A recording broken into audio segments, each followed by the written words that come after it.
Wilson, Miss St. Augustine's University. Let's come together and continue to help those in need so we can hashtag Dump for Hunger all 2020. As a student at St. Augustine's University, it is important that I know my community.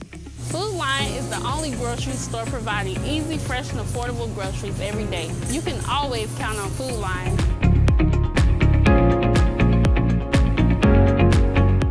This Food Lion is the only grocery store located on this side of town, and it's also surrounded by low-income housing. Did you know 1 in 7 people struggle with hunger in North Carolina?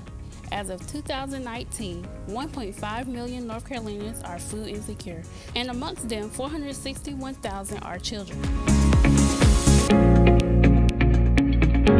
Dealing with food insecurities can be hard. I know firsthand how hard it can be not knowing where your next meal is going to come from. And that's not a good feeling. That's why we have to help one another. Food Line knows that food insecurity in North Carolina is an ongoing problem. And that's why not even 3 minutes away from our campus is a Food Line Feeds pantry.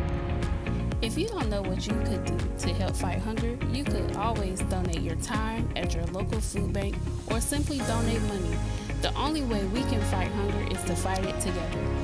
So let's come together and fight. By voting for me, Miss St. Augustine's University, you are voting to hashtag Dump for Hunger.